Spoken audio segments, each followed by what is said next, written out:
It's just doing this. And you can think of it as gravitational waves, like a heartbeat. And it's made of plasma. And the heart emits the same field within let's say a 6-foot radius. And here it says 8 to 10 feet. So essentially the universe has a heartbeat and a brain wave. So the sun emits electromagnetic fields, and the cell nucleus emits these electromagnetic fields in the brain. So you can think of a star, you know how they talk about stars being conscious and all this? Well, it's true but untrue. It's a neuron. The star is a neuron, but there's many of them within a galaxy. So that's many neurons within one cell body. So that would constitute a ganglion. So a galaxy is a type of ganglion because it's not within the brain, but it's within the cellular, the neurological system of the body. And in the human body, all these ganglia are down the human spine that connect to all the organs. Each one of these ganglia are referred to as chakras. Besides the yin and yang factors, the neurological system and the universe and us. So when you have all these stars, and then there's star clusters that are a ganglia essentially, but when you have these within one cell body, which is essentially a ganglia, and all of those ganglia cell bodies all equal galaxy filaments, which are fractal veins of plasma, making up one gigantic organism, a cosmic organism essentially. It seems to be a type of inverted brain. And we have single cell units within fractal veins within our bodies that's connected in an input-output manner. The cold, hot, yin and yang circle of life, or the life cycle. Now technically, there are 3 types of galaxies: ellipticals, spirals, and irregulars. And all the other shapes and morphology derive from these 3. This is consistent with the 3 types of blood cells: red blood cells, white blood cells, and platelets, which is plasma. And the plasma you could even consider a cell, so that would even be 4 cells. But these are in plasma. They're cells within the plasma. So if you have cells within the plasma, like a star, those would be atoms. Now look, the universe has peripherals, which is basically its 4 fundamental forces, which give rise to everything else within it. Now our chakras going down our back, and our dorsal root ganglia. Now, if you flip this upside down, you have the triangle here. Now I'm just going to throw this out here where it says there's a total of all the chakras, 1050 petals. Okay, how that's incorrect, because it says there's 1,000, 2, 16, 12, 10, 6, and 4. And you'll see a binary code that shows up, and how that hooks to a trinity. So the anatomy of the spine, we have our cervical, thoracic, lumbar, sacrum, coccyx.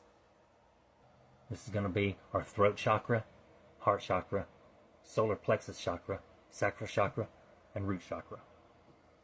The third eye and the crown reside in the brain. So in the cervical dorsal root ganglia, there's 8 pairs. The thoracic ganglia, there's 12 pair. There are 5 pair of lumbar nerves. 5 pair is 10. There's 5 pair of sacral nerves, which is 10. In the coccyx, or the coccygeal nerve, there's only 1 pair, which is basically 2, but they branch off. So all of these have branches, or you could consider them petals. Now, when you get a specific number, instead of 1,000 petals for the crown chakra, you get 972. That's more of a specific number, and that makes sense with the math. That gives you a binary code. Now, on the third eye chakra right here, where it says there's 2 petals, that's technically incorrect also. When you correct this, there's 96 petals. So this is 972, and this is 96. Now, each one of these petals represent 48. So 48 and 48 is 96. Now, each one of the petals also represent the pituitary gland and the pineal gland. So the third eye chakra is part of the limbic cortex.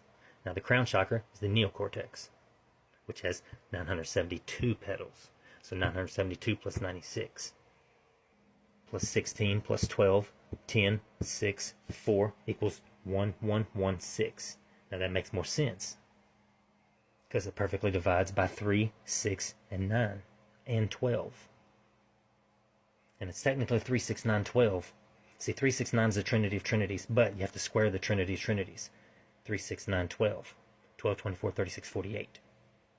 48 times 2 is 96. So it mathematically starts fitting with all even precession and carbon fructose. So 1116 divided by 3 is a whole number, 372. 1116 divided by 6 is 186, which is the speed of light is 186,000 miles per second. Lunar declination cycle is 18.6 years. Earth's distance, 93 million miles divided by 5, is 18.6. Remember, that's 5. Now, the connection with this 62 dorsal root ganglia total, because there's 31 pairs of spinal nerves.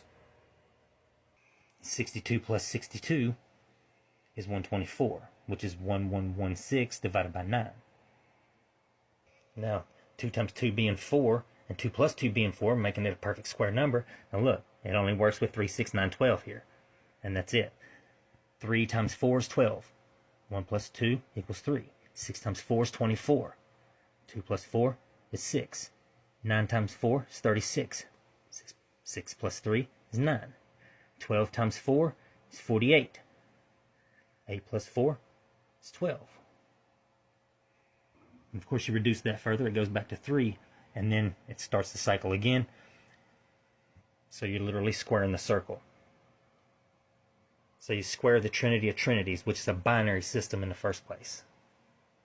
Because these 1s and 6s are 1s and 0s, or y's and x's. And the y and x is nuclear and electrical.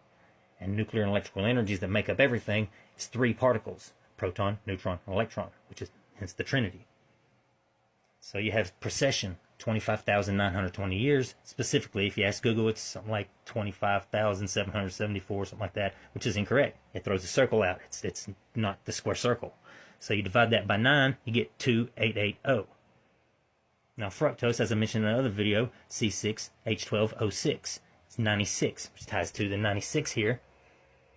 And plus we have 12 cranial nerves and 8 lobes of our brain. 12 times 8 equals 96. Hence the 96 petals here for the 48 and 48 for the third eye. That 96 times 3 is 288. Now you have 144 hours, okay, to this 144 now, because it ties to 369 also, which is 6 days. Times 6 is 864, which is the diameter of the sun, 864,000 miles. Now 25,920, that precession, divided by 3, you get 8,640, which is, again, the diameter of the sun, but with another digit. So it's a giant circle, numerically. And you take that 972 here for the crown chakra, you divide that by 9, you get 108. There's the infamous 108. Take that 25,920 divided by 6, you get 432. 432 hertz. Take 25,920 divided by 12, you get 2160. That's the diameter of the moon. Alright, so remember the C6H12O6, you got 6 here, which is 6. H12 is 6 times 2, and O6, which is another 6. That would be total 36 hydrogen atoms. That would be total 12 hydrogen atoms. Gives you the 48, and then of course there's 6 oxygen atoms, which are 8. So 6 times 8 is 48. You add those up, you get 96. You times 3, you get 288. That's essentially how many particles total that you have in fructose, 288. So the crown chakra is the neocortex, third eye chakra is the limbic cortex, throat chakra is the cervical ganglia, heart chakra is the thoracic ganglia, solar plexus is the lumbar ganglia, sacral chakra and root chakra can be 6 and 4, which is 10. Sacral ganglia 5 pair, which is 5 pair is 10. Or it's that 1 pair, which is basically 2.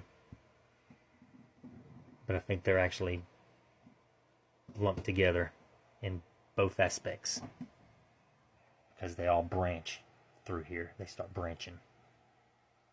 Did I mention that 1116 divided by 12 is 93, which is the distance?